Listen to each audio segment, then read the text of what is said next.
adopté solennellement avec 13 bon, on veut les détails, les mecs. On a bien compté, Marie On veut les détails. On est à peu près dans l'écart qu'on annonçait tout à l'heure, c'est-à-dire de manière très serrée, mais c'est passé. Oui, beaucoup plus serré d'ailleurs. Il faut tourner le chronomètre, regardez. Du budget de la sécurité Ah sociale. merde, vous voyez pas. Je pense qu'on fait un gros ouf Il y a le chronomètre encore. Du côté de Matignon, du Premier ministre, de toutes ses équipes et de tout son gouvernement. C'est le Cornu, il a eu chaud, hein. Quand même politique pour le Premier ministre. Vous en parliez, Alain Duhamel, ça valide aussi sa méthode, celle qui a été du compromis. Alors certains ont parlé de compromission, on pourra en reparler, mais effectivement, ces ultimes négociations, même de dernière minute, tout ce qu'il a mis dans la bataille, il n'a pas ménagé ses efforts, il a pris beaucoup la parole dans l'hémicycle pour tenter de convaincre. Et ce soir, 9 décembre, c'est une nouvelle haie de franchie pour Sébastien Lecornu, qui sans doute gagne encore un peu de temps, victoire quelques pour lui, semaines, hein. quelques mois, qui ne présage rien, et j'en arrêterai là, sur le budget de l'État. Est-ce que sera le vote sans doute bien différent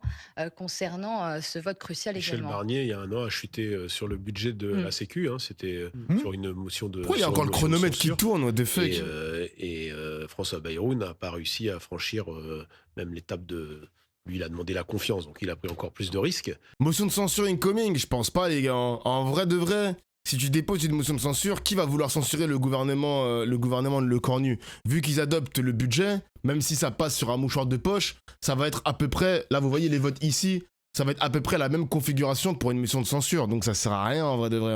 Moi je vous ai dit les mecs, je pense sincèrement que Lecornu, il est parti pour rester jusqu'en 2027 en fait. Parce que l'année prochaine, ils vont essayer de voter le budget pour 2027. Ça va être exactement la même configuration avec des appareils entre partis politiques et tout. Ils vont se mettre d'accord sur telle ou telle chose. Et on aura sensiblement la même configuration aussi pour l'année prochaine. C'est fini. Ouais, ça tourne en rond. Donc je pense que c'est terminé, les gars. On va garder ce gouvernement jusqu'en 2027. Mais c'est vrai que... Je vais prendre une bouteille d'eau, attendez. La dernière année, c'est un vote qui ne conforte pas, je dirais pas que ça conforte Sébastien Lecornu, mais ça valide sa méthode. Alain Duhamel. C'est un vote artisanal, parce que c'est vraiment Sébastien Lecornu qui l'a... bouclé petit groupe par petit groupe, coup de téléphone. Le PS, ils ont vraiment montré leur visage d'hypocrite, bien sûr. Et première réaction du patron des Républicains, Bruno Retailleau. On n'avait pas le son, wesh. C'était très furtif, la première réaction de Bruno Retailleau. D'accord, mais c'est quoi ça? Exactement ce qu'il a dit, lui qui avait qualifié ce budget de la Sécu il y a quelques heures un nouveau sub. hold-up fiscal. Salut, c'est DTG, ça va ou quoi? Merci Oukat pour le sub, merci mon gars. Je joue pas de sapin en vrai. C'était beaucoup engagé quand même. C'est vrai ça. Mais je reviens à Sébastien Lecornu. Ce qui est vraiment original, c'est que ça n'est pas la victoire de groupes parlementaires contre d'autres groupes parlementaires, ni de partis politiques contre d'autres partis politiques. C'est un artisan qui a tissé des liens, pas clandestins, mais artisanaux, un à un, et qui y est arrivé. Yael Braun-Pivet, la présidente de La l'Assemblée. même méthode peut produire les mêmes effets, et donc il va falloir que nous nous y mettions tous, encore et encore, débattre, discuter, voter dans l'hémicycle, et j'espère que nous y parviendrons. Je vous remercie beaucoup. Non, le chemin n'est pas fini, puisque il y a maintenant le Sénat va se prononcer à nouveau et nous aurons une lecture définitive. Mais ça montre que sur les équilibres que nous avons trouvés, il y a une majorité à l'Assemblée nationale, et donc c'est un très bon signe. Et l'immense probabilité pour la suite des événements, c'est que le texte puisse être adopté définitivement. Mais la navette se poursuit. Vous êtes bien connaisseur de notre procédure parlementaire. C'est Noël. Yahoo. Pardon? Comme il est moche. Je n'ai pas de détails à vous donner à l'heure actuelle sur la suite de la navette, mais ça va venir très vite maintenant. Le gif, il est moche, sa mère. Merci. Voilà, on sent quelques sourires. Mathilde Panot. Mathilde Panot chez les très Insoumis. important, il confirme le changement d'alliance du Parti socialiste qui décide donc de rejoindre le camp des soutiens au gouvernement. Et je rappelle qu'en démocratie, lorsqu'on vote un budget, on est donc dans la majorité et dans le soutien au gouvernement. Et lorsqu'on vote contre un budget, on se place dans l'opposition. Les socialistes et la direction du Parti socialiste a donc fait un choix extrêmement clair aujourd'hui. En votant pour le budget, non seulement ils permettent à un budget cruel de pouvoir passer, Mais en plus de cela, il sauve Emmanuel Macron puisque, je le rappelle, il y a un mois tout juste, la discussion qui existait dans ce pays était de savoir si Emmanuel Macron devait partir. Ce qui est majoritaire dans le pays. Et ce qu'ont permis les socialistes, c'est de faire en sorte non seulement de leur donner un sursis, de faire perdre du temps au pays et d'adopter un budget comme celui que nous venons d'adopter en seconde lecture, qui permet par exemple de faire 4 milliards de coupes sur la santé et sur l'hôpital public, dont tout le monde comprendra que c'est extrêmement cruel. Évidemment, ce vote n'a rien à voir avec le mandat qui a été donné par les électeurs et les électrices qui les ont fait élire dans cette Assemblée, dont le mandat était justement de construire une alternative en rupture avec le macronisme et non pas de s'allier et de fusionner avec la Macronie comme ils sont en train de le faire. De même, nous sommes surpris de voir que ce vote passe grâce à l'abstention de plusieurs députés écologistes qui eux aussi ne respectent pas le mandat qui leur a été donné par les électeurs et les Ah bah oui, les abstentions, on va en parler après. C'est vrai que les écologistes, ils se sont abstenus et du coup ils auraient pu faire pencher la balance en vrai de vrai. On va voir ça après. Sachez qu'il reste une force disponible dans ce pays pour appliquer un programme de rupture avec le macronisme, c'est celle que nous représentons aujourd'hui, et nous redisons comme une promesse que les insoumis et insoumises seront toujours du côté du peuple et ne seront jamais dans les petits arrangements de couloir dans le dos des citoyens et des citoyennes. Nous sommes donc au vote à la seconde lecture. Il reste un prochain vote, donc en dernière lecture, qui devrait avoir lieu la semaine prochaine. Et j'invite toutes celles et ceux qui nous écoutent, et notamment les soignants et les soignantes, mais aussi celles et ceux qui attendent pendant des heures aux urgences, à aller interpeller leurs députés pour savoir s'ils continueront de garder le même vote en dernière lecture, parce que c'est de cela dont il s'agit. En votant pour le Parti socialiste. Merci. Attends, il y a un mec qui m'a posé la question pour ou contre le budget. Bah après avoir écouté les arguments depuis des semaines, des mois de la France Insoumise et même des groupes d'opposition, je pense aussi aux écologistes, même si malheureusement je suis déçu des abstentions, bah le budget, tu ne peux pas être pour le budget d'Emmanuel Macron. En fait, l'idée c'est de continuer de maintenir cette opposition ferme au macronisme. Et le PS, en quelque sorte, s'est dilué dans le macronisme, épouse en quelque sorte cette politique de malheur qui va continuer jusqu'en 2027. Après, on aura un nouveau président et bonne chance. Mais là, le PS, est-ce que ça va leur coûter les prochaines élections au PS? Je ne sais pas, les mecs. Honnêtement, je ne sais pas. Je ne sais pas. Parce que les Français, ils en ont marre des politiques. Ils se disent, à un moment donné, les amis, faut arrêter cette tambouille politique. Mettez vos égos de côté et parlez-vous. Faites adopter un budget et venez en avance ensemble dans le pays. Il y en a qui vont être d'accord avec la stratégie du PS, les mecs. Hein. Il y en a qui vont être littéralement d'accord avec la stratégie du PS. Vous voyez ce que je veux dire? C'est pour ça que la mort du PS n'est pas encore actée définitivement. Et il y a un mec dans le chat qui l'a précisé. J'en veux un peu à la France Insoumise. Je l'ai déjà dit pendant les législatives, mais j'en veux à la France Insoumise d'avoir fait une alliance avec le PS. Parce que ça rappelait vraiment l'époque Macron. Quand tu vois les quelques paroles à gauche à droite de certains membres du PS, je pense aussi à Jérôme Guedj. On sait très bien que Jérôme Guedj, il a accepté cette alliance à contre-cœur parce qu'il savait qu'à tout moment, il allait trahir le programme du nouveau Front Populaire. Les mecs, j'en veux à LFI, j'en veux. Regardez maintenant comment ça a maintenu le PS et regardez dans quelle merde on se retrouve maintenant. Et regardez dans quelle merde. Le seul parti politique qui, pour l'instant, numériquement parlant, peut vraiment essayer de bomber le torse contre la Macronie, c'est le Rassemblement National. Ils sont 128, je crois. 128, gros. Je vais aller essayer de trouver les votes. Qui s'est abstenu dans ce bordel, là? Le PS reste finito. Je sais pas, les mecs. En fait, je sais pas parce que si le PS, parce que là, on voit qu'il y a quelque chose qui se dessine. Le PS qui essaie de faire des alliances avec Gabriel Attal, ils prennent des petits déjeuners ensemble, des déjeuners, des dîners, je ne sais pas quoi, la dinette. Tu te dis que ils veulent tourner le macronisme avec une nouvelle alliance. Gabriel Attal et monsieur Olivier Faure, pardon. On sait pas comment ça va se dessiner tout ça, les mecs, mais ça pue, hein. Mais ça pue vraiment, genre. Cadofla, ah merci mon gars. Sauve Emmanuel Macron, Alain Duhamel. Un gros tacle pour le PS, mais un petit aussi pour les écologistes. Nous sommes... Ah ouais, il y a eu 95 abstentions, mais qui a voté l'abstention, mon gars? Donc tous les membres du Rassemblement National ont voté contre. Pour l'intégralité des macronistes, l'intégralité de la France Insoumise a voté contre. 62 pour côté socialiste et apparenté. 6 abstentions. Eh bah putain, 6 abstentions, ok. Il y a eu pour côté droite républicaine, 3 contre. Il y a eu quand même des contre côté droite et 28 abstentions. 28 abstentions, ok. Je vois pas des noms. Bah, Laurent Wauquiez s'est abstenu. Tu vois, ce bouffon qui passe son temps à critiquer la Macronie, le mec s'est abstenu. Il nous dit matin, midi, soir que c'est un budget de malheur, etc. Et au final, il acte l'abstention. Même Michel Barnier s'est abstenu, putain. Après, lui, il n'est pas profondément anti-Macron, donc ok. Il y a eu 3 pour côté écologie, bah, Delphine Batho. 9 contre quand même, ça va. Clémentine Autain a voté contre. Alexis Corbière, ok. François Ruffin a voté contre. Sandrine Rousseau a voté contre. Daniel Simonet a voté contre, ok. Mais il y a eu 26 abstentions, putain. Dont Cyrielle Châtelain qu'on connaît bien. Attends, mais Arnaud Bonnet, Nicolas Bonnet, wesh, ils ont le même nom de famille, ça me fume. Il y a Gustave Stevie, donc c'est le seul député avec des locks. Il s'est abstenu. Sophie Tallier-Polion s'est abstenue. C'était la fille qu'on avait vue il y a 2 ans sur la commission d'enquête sur Cyril Hanouna. Tous les démocrates ont voté pour. 9 pour côté Horizon, 25 abstentions. Putain, aucun contre.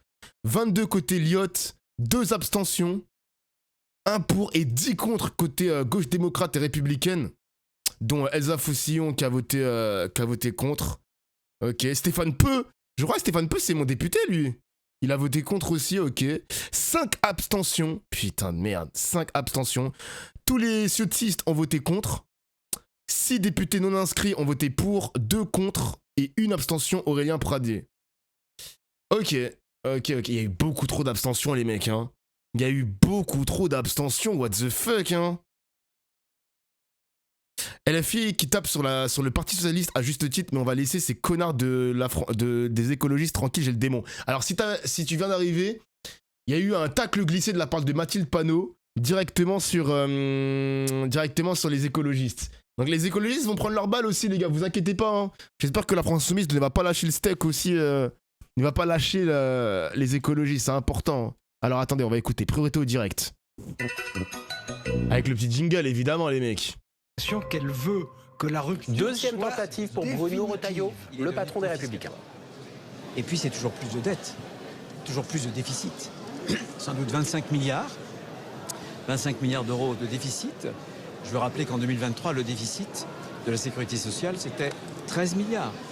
Donc tout est empiré. Moins de travail, plus d'impôts, plus de dépenses et plus de dettes. Voilà, donc je persiste et je signe. C'est un budget qui permettra sans doute ça a trahi mon gars, bien sûr, de durer un peu plus. Mais c'est un budget qui emmène la France dans le mur. Et je le regrette profondément. Laurent Wauquiez avait appelé à l'abstention pour finalement ce budget. Qu'est-ce que vous en pensez? Il aurait dû prôner de voter contre? Non, j'avais indiqué aux députés, vous savez, c'est difficile. Parce qu'on est dans un moment de confusion.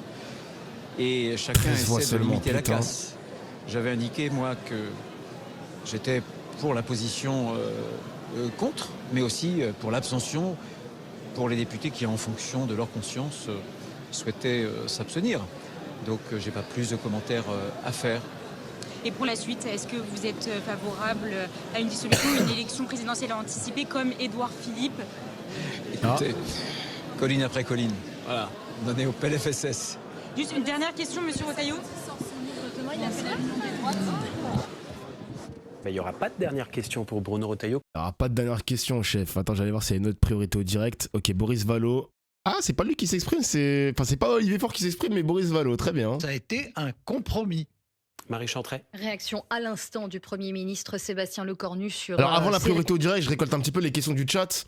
Comment on peut voter pour des groupes qui s'abstiennent dès qu'il y a un vrai choix à faire? Mais c'est ça aussi, c'est là où les citoyens doivent prendre aussi le pas sur l'action politique. Les gars, vous avez des députés de votre circonscription qui se sont abstenus. Vous leur avez donné confiance et ils vous ont trahi. Parce que pour moi, une abstention, je suis désolé, le mec ne tranche pas sur la question de est-ce qu'il faut voter pour le budget ou contre. Mettre Macron au pied du mur ainsi que son pote Monsieur Lecornu, bah les gars, allez les voir, allez les interpeller, allez dans leur bureau, dans leur circonscription habituelle et puis posez-leur leurs questions. allez poser la question aussi sur Twitter. Je sais pas, Matt, t'es dans quelle circonscription, toi? Mais si t'es dans une circonscription où le mec s'est abstenu, bah, désolé, mais il faudra... y a des comptes à régler, mon gars. Y a des comptes à régler, frère. À quoi s'attendre de ces gens? Ben oui, mais c'est ça, Lolo. Lolo Lapache, le pseudo. C'est ça le problème, c'est que quand on vous montre un sondage, tu vois, je suis pas pour les sondages, etc., mais on va dire que ça donne un petit peu le ton sur le comportement des Français. Quand tu vois que les Français disent majoritairement qu'ils en ont marre des hommes politiques, c'est pour ce genre de choses. C'est exactement pour ce genre de choses. Des abstentionnistes qui veulent pas mouiller le maillot, frère. Ils ne veulent pas mouiller le maillot. Vas-y, gros. Les réseaux sociaux, notamment X, ils se félicitent évidemment de l'adoption. Le patron des députés Françaises et les socialistes. Français. Et faire le pari du débat parlementaire, c'est-à-dire tout simplement de la démocratie. D'autres ont fait des choix différents. On préférait soit être les passagers clandestins de ce débat, soit faire le pari de la politique du pire. Nous avons regardé aujourd'hui où nous en étions après plusieurs semaines d'un débat qui était âpre, rugueux, exigeant, où il a fallu chercher des compromis. Rappelez-vous, au moment de la chute de François Bayrou, il y avait la suspension, la suppression de 2 jours fériés, il n'en est plus question. Il y avait une nouvelle réforme de l'assurance chômage, il n'en est plus question. Il y avait le gel des pensions, il n'en est plus question. Il y avait le gel des minima sociaux, il n'en est plus question. Il y avait le gel du barème de la CSG, il n'en est plus question. Il y avait le doublement des franchises médicales, il n'en est plus question. Il y avait la remise en question d'un certain nombre d'exonérations pour les apprentis, pour les chèques déjeuner ou les chèques vacances, il n'en est plus question. Il y avait la remise en cause des aides à l'embauche outre-mer, il n'en est plus question. Les moyens de l'hôpital étaient réduits à pas grand-chose, si bien que la tarification était négative. Nous avons augmenté dans le débat de 4 milliards le niveau des dépenses de santé. Nous avons suspendu la réforme des retraites et ce sont plusieurs centaines de milliers de Français qui pourront en bénéficier dès 2026. Eh bien, je crois que ce soir, nous pouvons dire que nous avons fait œuvre utile. Certains font feu sur les socialistes. Eh bien, je dois vous dire que ça ne nous impressionne pas. Nous n'avons jamais perdu de vue ni les raisons de nous battre, mettre de la justice dans ce budget, faire reculer les brutalités qu'il contenait, effacer le musée des horreurs qu'avec nous, les organisations syndicales avaient dénoncé. Je crois que, sans que ce soit notre budget, nous y sommes parvenus. Nous ne sommes pas parvenus seuls. D'autres, sur les bancs notamment de la gauche, se sont battus avec nous. Et je crois que ce soir, c'est d'abord les Françaises et les Français qui étaient légitimement inquiets, qui peuvent souffler. C'est un satisfait quand même, parce que vous avez négocié âprement. Vous avez fait fi de vos divergences. On n'entend pas la question. Bon, Boris vient de dire l'essentiel. Nous avons effectivement, pendant 1 mois et demi, évolué dans nos positions. Nous sommes partis au début de cette discussion, nous étions absolument contre le projet qui nous était présenté. Je vous réponds après le chat. Et il a fallu 1 mois et demi de discussion pour qu'au fur et à mesure, eh bien, nous puissions trouver la voie d'un compromis dans un Parlement qui, pour la première fois, votait librement puisque 149.3. Et donc, cette victoire, elle est d'abord celle du Parlement lui-même, qui a su trouver avec celles et ceux qui sont prêts à rechercher les voies du compromis, de la négociation. C'est exigeant, c'est difficile. Ça a été dit avant moi, ce budget n'est le budget de personne au fond. Tous ceux qui vont se succéder à vos micros vous diront la même chose. Si nous avions été majoritaires seuls, nous aurions fait différemment. Et c'est vrai, chacun d'entre nous aurait fait différemment, certainement de manière très différente, puisque nous sommes de gauche et que la majorité très relative qui nous fait face reste de droite.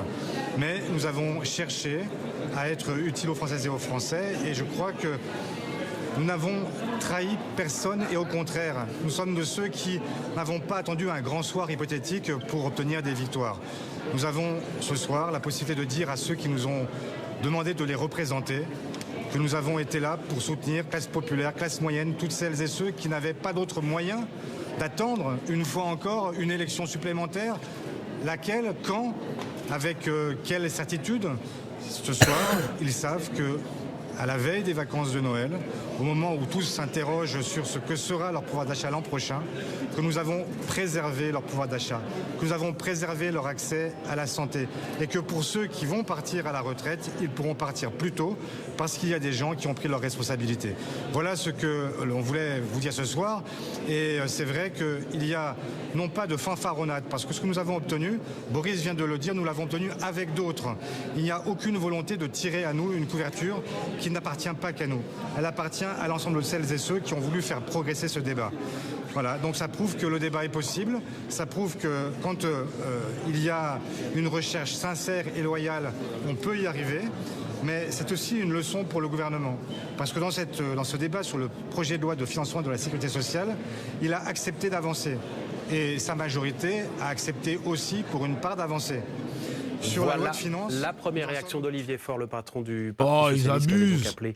Oh, mais mec, nous coupe pas ça, chef. Mais il est con, quoi, lui. Ah, vas-y. Attends, je vais aller sur YouTube. Il est super con. LCP. Allons sur LCP, vite fait. Putain, et quoi, putain, quel débile, ce journaliste. Après, écoutez Olivier Faure, est-ce que... Vas-y, moi, je vais quand même l'écouter jusqu'au bout, les mecs. C'est quoi, ça? C'est quoi ces bêtises? C'est quoi ces bêtises? Allons voir sur CNews, vite fait. Ah, juste sur CNews s'ils ont... Ils l'ont pas coupé. Ou même France Info. Attends, je vais voir ça. Ça me met un soulagement. Ça va pas ou quoi? Attends. Je l'ai pas. Attends, CNews. Non plus. Ah ouais, ils l'ont vraiment coupé. Ah ouais, ils l'ont vraiment coupé comme ça, quoi. Attends, je vais voir France Info. Il faut quand Ouais, ils l'ont coupé comme ça. Bon, bah, très bien. Ces députés à voter ce budget de la sécurité. Je voulais juste répondre aux questions du chat. Le PS n'est officiellement pas de gauche. Après, les gars, tout est dans la communication. On verra ce qui va se passer pour les municipales. On verra les signaux. Si la France sera au vert, par exemple, la croissance, s'il y a une baisse du chômage, s'il y a des perspectives au vert avec, je sais pas moi, je dis n'importe quoi, mais des signaux qui vont montrer que le PS a bien fait d'avoir voté ce budget. Ils vont peut-être les communiquer évidemment sur les réseaux sociaux, en parler à la télé et on verra s'ils vont gagner des points, j'aime bien ce mot, des points de respectabilité. Vous pensez que le PS est mort? Moi je pense que le PS a encore sa carte à jouer les mecs. Hein. Le PS a encore ses cartes à jouer. Ils ne peuvent plus faire alliance avec LFI parce que peut-être que LFI va refuser une alliance avec le PS, mais le PS peut se tourner vers la Macronie, les amis. Hein. L'aile la plus à gauche, vraiment l'aile la plus à gauche de la Macronie, ben ils peuvent très bien faire alliance avec eux. C'est quoi le problème? C'est pour ça que ça me fait chier que la France Insoumise a redonné une chance au PS. C'est ça qui me rend ouf. Ce matin, François Hollande, il a ouvert sa bouche. Vous savez ce qu'il a dit? Il a dit qu'il n'y a aucune chance que monsieur Mélenchon soit au second tour. Mais du coup, François Hollande, tu vas apporter ton soutien à qui, en fait? Parce que si tu penses que Bardella va forcément passer au second tour devant Mélenchon, qui sera président, c'est qui pour toi le meilleur candidat qui fera un meilleur score que Mélenchon et donc un meilleur score que Bardella? On t'écoute? On t'écoute, monsieur François Hollande? À moins que tu viennes nous dire qu'un mec de droite que tu pourrais soutenir comme Édouard Philippe ferait l'affaire, eh ben dis-le à la télévision. Dis-le à la télévision parce que c'est pas Glucksmann qui va faire un tacle, qui va mettre un tacle à Bardella. Hein. C'est pas Glucksmann, mon gars. Hein. Vous voyez ce que je veux dire? Ça me rend fou les trucs comme ça. Honnêtement, ça me rend fou. François Hollande, frère, c'est pareil, tu vois. La France Insoumise qui fait une alliance avec le PS, ben ça met François Hollande à l'hémicycle. Ça met François Hollande à l'hémicycle, mon gars. Putain. On l'a revu il y a quelques instants, il souffle, il était très stressé il y a quelques minutes avant le vote parce que lui-même ne savait pas si ça passait, Amandine. Exactement, c'est l'inverse. Carrément. Pour Sandrine Rousseau, vous disiez en rigolant il y a 5 minutes, j'ai encore été une rebelle. Vous faites partie des 9 députés écologistes de votre groupe qui n'avaient pas suivi la consigne de Cyrielle Châtelain de vous abstenir. Vous avez voté contre. Pourquoi ? Mais parce que déjà, moi j'étais chef de file du PLFSS pour mon groupe avec Hendrik Davy. Nous avons tous les deux voté contre parce qu'en fait, nous avons vu les milliards arriver comme ça en dernière priorité au minute. direct. Priorité au direct. Bâtard, non. Ah non, le monde est méchant. Ah non, le monde est méchant. Après, les journalistes, ils vont dire, sale conne, on va te... Priorité au direct, sale conne, on va mettre Jean-Philippe Tanguy. Mais faites pas des trucs comme ça, c'est irrespectueux, ils sont cons, quoi. Le Pen et de Jordan Bardella avec ses alliés d'Éric Ciotti, qui a non seulement des principes... Priorité au RN, bordel, mais c'est des malades. L'intérêt général, parce que ce qui est complètement incroyable, c'est que ce budget de la sécurité sociale, alors que nous ne sommes pas en crise économique, c'est 20 milliards de déficit. On n'a jamais vu ça sous la Ve République. Plus de déficit, plus d'impôts et moins de droits sociaux. Donc c'est ça le projet macroniste, c'est vraiment l'agonie du macronisme, et c'est les Français qui paient la facture. Là, vous faites la même chose que LFI. Non mais je vois pas ce que vient faire les Insoumis là-dedans. Alors d'ailleurs, non mais je voudrais, non mais attendez, mais les Insoumis, ils font ce qu'ils veulent. C'est pas le problème. Non mais le problème, c'est que il n'y avait pas assez d'impôts pour les Insoumis. Voilà, il n'y a pas assez d'impôts pour les Insoumis. Donc c'est vrai que les Insoumis veulent 180 milliards d'impôts. Donc 2,5 milliards d'impôts, c'est pas assez pour les Insoumis. Mais par contre, c'est suffisant pour LR et puis pour Édouard Philippe. Hein, Monsieur Rigueur, Monsieur Bonne Gestion, Monsieur Faux cul surtout, Monsieur Hypocrite, voilà, qui arrive avec un groupe qui n'obéit même pas à un ancien Premier ministre qui ne sera donc jamais, on l'espère, président de la République. Parce que quand on a aussi peu d'autorité comme ancien Premier ministre, une boussole qui donne le Sud, et que son propre groupe n'arrive pas à voter comme le veut son chef, enfin voilà, nous au Rassemblement National, quand on a Marine Le Pen qui donne une instruction, quand on a Jordan Bardella qui s'engage devant les Françaises et les Français, il y a 100% des députés Rassemblement National qui votent comme on s'y engage. Voilà. Donc tous ces espèces de groupes... Là où je suis d'accord avec lui, les amis, là où je suis d'accord avec lui, c'est vrai que c'est pas normal qu'en tant que président de groupe à l'Assemblée nationale, tu fais pas l'unanimité dans ton groupe. C'est pas normal. Je suis d'accord avec lui. Honnêtement, je suis d'accord avec lui, les mecs. C'est pas normal. Genre, c'est pas normal. France Insoumise, 71 députés, ils ont tous voté contre. Le RN, c'est pareil. UDR avec Ciotti, c'est pareil. Mais le PS, c'est pas tout le monde, abstention. Je crois qu'il y a un mec, non, il n'y a pas de mecs qui ont voté contre. Et les autres groupes, c'était la même chose aussi. Ouais, c'est bizarre, hein. Moi, je trouve ambiance bizarre, mon gars. Ambiance bizarre. Machins qui n'ont plus ni queue ni tête, où ils peuvent dire à la télé. Mais ils parlent de Horizon, ouais, ils parlent d'Horizon, les mecs. On s'abstient et au milieu, on vote pour. Ils parlent d'Edouard Philippe, là. C'est absolument pitoyable. Il y a un moment, il faut utiliser les bons mots. C'est consternant pour l'intérêt général, mais c'est vraiment pitoyable pour ce personnel politique qui, pour sauver leur minuscule petit siège.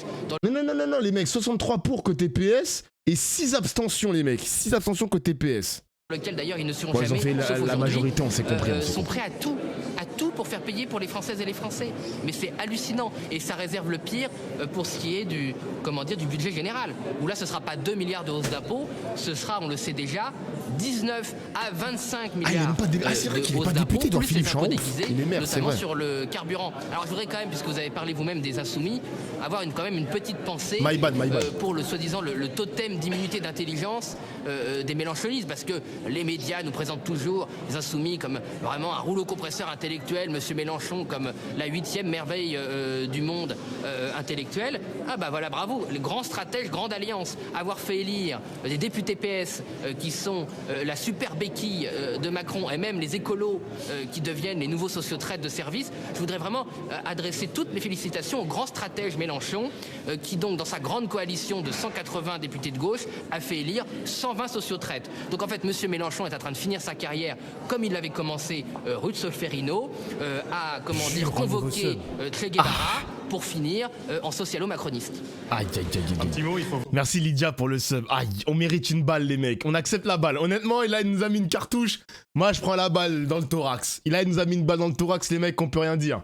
On peut rien dire, les mecs. Mais oui, mais je vous en veux, la France Insoumise. Là, vous allez me dire, ouais, mais Dofla, si c'est pas le PS, on aurait un maximum de mecs d'extrême droite. Moi, je vous le répète encore une fois, je répète ce que j'ai dit il y a 2 ans. Je pense sincèrement que l'extrême droite n'aurait pas eu la majorité absolue à l'Assemblée nationale. Point final. Je le pense sincèrement et je le redis même en Big 2025 à l'aube de 2026. Donc non, je suis toujours pas d'accord sur cette stratégie d'avoir fait alliance. Je suis désolé, les mecs. Moi, je suis désolé, mon gars. Je suis désolé. Comment ça, tu acceptes? Ça aurait été mieux d'avoir le RN. Ils auraient pas eu la majorité absolue. Je le répète encore une fois. Voilà, c'est tout. On veut impérativement que les Français aillent chercher finalement la cohérence et la constance de la part des députés qui étaient présents dans l'hémicycle. Voilà pour les mots de Jean-Philippe Tanguy du Rassemblement National. Ah, les bâtards, ils ont invisibilisé le mec en mode c'est un PNJ, personne l'écoute. Mais ils sont cruels quand même, les journalistes. Hein. Ils sont vraiment cruels à la régie. Sociotraître? Alors déjà, je lui permets pas de dire ça, mais en plus, pour le coup, nous n'avons pas tous voté de manière unanime. Et moi, je voudrais dire que le sujet, c'est quand même ces milliards qui sont arrivés en dernière minute, dont on ne sait pas d'où ils venaient, on ne sait pas de quelle poche ils sortaient ces milliards. Qu'est-ce que ça va réduire? Est-ce que ça va réduire le nombre d'enseignants? Est-ce que ça va réduire... En fait, on n'en sait rien. C'est-à-dire ils ont fait une concession en dernière minute avec des crédits pour la santé et pour l'hôpital. Un gouvernement qui nous dit depuis des mois qu'ils n'ont pas d'argent, que la France est en faillite, etc. Là, tout à coup, sortez des milliards comme on joue au poker et qu'on sort les dernières cartes. Et en fait, moi, j'ai tendance à dire que les promesses n'engagent que ceux qui les croient. Moi, je pense que ça, les milliards qui sont sortis en dernière minute ne sont que des milliards de papier, des promesses de papier. J'entends que ça ait fait basculer des votes et je respecte absolument tous les votes. Mais pour ce qui me concerne, je ne crois pas, je ne suis pas en capacité de croire, et parce que j'ai suivi ce PLFSS depuis le début, à la réalité de ces promesses budgétaires. Est-ce que c'est ce soir la première victoire de la méthode Lecornu? Est-ce que ce soir, le Premier ministre montre que dans une assemblée totalement morcelée, finalement, lui réussit à trouver des voies de passage? Alors, je ne dirais pas qu'il trouve des voies de passage, même si en effet ce soir il a voté, il a réussi à obtenir le vote du PLFSS. Mais en fait, il a une stratégie que je qualifie de très intelligente et dont acte, voilà, je lui donne ce point-là.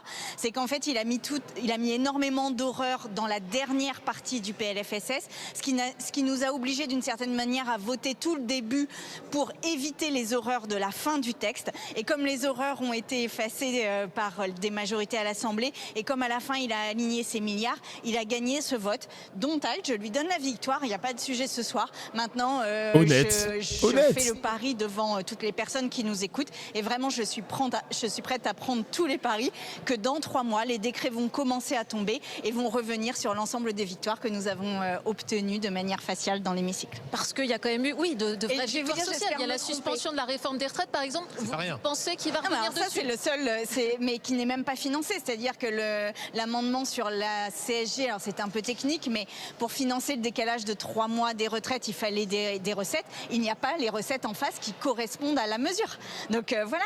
Mais je vais vous dire, j'espère que je me trompe.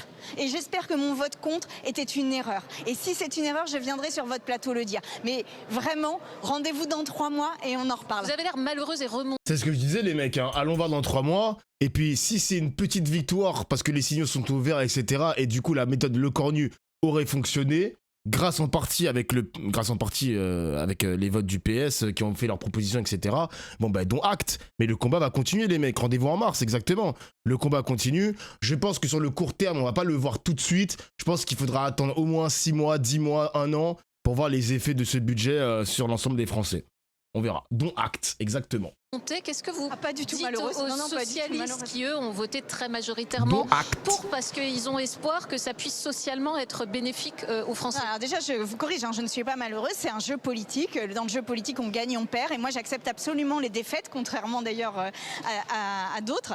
Mais donc, voilà, je dis aux socialistes, je pense que vous avez été... Priorité au direct. Non mais pitié, mais priorité au direct pour mettre ce mec, pitié genre. Mais je vous en supplie. On écoute Marc. Mais c'est pas bien de faire ça. Celle de faire confiance au Parlement. C'est pas bien de faire ça, genre. Le ministre avait fait le choix. C'est qui? Au 49.3, vous saviez qu'on avait exprimé des doutes. Alors on n'a pas fini la séquence sur d'autres textes. Le choix et le pari que le travail parlementaire pourrait aboutir à un compromis. Et non sans difficulté, mais nous y sommes parvenus. Nous avons ce soir un compromis sur un texte qui a permis à la fois de produire un certain nombre d'avancées, de faire des reculs sur un certain nombre de dispositions qui ne convenaient pas aux uns et aux autres. Et on savait que en entrant dans le match au mois de septembre ou au mois d'octobre, c'était assez compliqué. Et puis par ailleurs, d'arriver à tenir quand même malgré tout une trajectoire qui n'est pas, on ne va pas dire le contraire, totalement satisfaisante par rapport à la mouture qu'on avait exprimée, enfin qui est mieux que celle qui aurait été celle d'un budget qui n'était pas voté. Donc on a à la fois une méthode, celle du dialogue, du compromis et du travail parlementaire, parce que nous n'aurions pas trouvé un vote, nous aurions fait la démonstration de l'inutilité, au fond, de l'Assemblée nationale. 2, un certain nombre d'avancées, je laisserai Philippe Vigier ou Nicolas Turquois le dire. Et puis 3, nous arrivons à avoir un budget qui évite quand même un chaos budgétaire dans lequel nous entrions si ce soir nous n'avions pas ce vote sur la 2e lecture. Alors on n'a pas complètement fini le travail parlementaire. C'est pas pour vous décourager, mais c'est pour vous dire la vérité, parce qu'il y aura une dernière lecture, une lecture définitive la semaine prochaine. On verra ce que fait le Sénat du texte. Et puis nous avons un 2e budget qui est un budget devant nous, pardon de le dire aussi, c'est le projet de loi de finances. le travail n'est pas tout à fait le même, puisque là, il y a eu la capacité à débattre de l'ensemble des dispositions, la partie 1, la partie 2, la partie 3. Sur le projet de loi de finances, on n'a pu débattre que de la partie 1. Et donc, on a besoin aussi d'avoir un budget. Mais déjà, sur la sécurité sociale... C'est le président du groupe démocrate, les gars. Le plus concret pour les Français, le plus visible, le plus immédiat, parce que c'est la santé, c'est les retraites, c'est la protection, c'est les personnes handicapées, c'est nos anciens dans les EHPAD. Et donc, c'était important qu'on ait ce budget. Je voudrais saluer, et enfin saluer, à la fois la méthode qui a été choisie par le Premier ministre, et puis la capacité qu'ont eu les groupes, Philippe Vigier l'a très bien dit tout à l'heure, à se dépasser eux-mêmes. Dès lors qu'on rentre ou qu'on reste dans les postures, on est sûr qu'on n'a pas de compromis. Le compromis, c'est d'accepter que le texte final n'est pas celui dont nous aurions les uns et les autres rêvé. Ça veut dire aussi que personne n'a gagné. Personne n'a perdu, personne n'a gagné. Personne n'a perdu parce qu'il y a un texte qui produit un vote avec un budget, et personne n'a gagné parce que c'est le produit de lignes qui se sont, comment dirais-je, croisées pour essayer de trouver un texte de convergence entre les uns et les autres. Et je voudrais saluer tous ceux qui ont fait le pari de la confiance, du compromis, du dialogue pour aboutir au vote ce soir. C'était pas simple. Vous voyez bien dans quel... Faire voter sur le même texte des gens qui vont des LR aux écologistes, c'était une gageure. Il y a un mois, vous auriez comme moi pensé que c'était assez difficile, même si nous, on est quand même ardents défenseurs de cette capacité de dépassement. Il y a eu 3 écolos qui ont voté pour. Bon, après, Delphine Batho, Dominique Voynet et monsieur Jérémy Lardonov. Bon, le problème, c'est qu'il y a eu 26 abstentions côté écolo. 26 abstentions. Mais qu'est-ce que c'est que ce bordel? Cyril Châtelain, elle s'est abstenue quand même. Hein. Elle abuse, la meuf.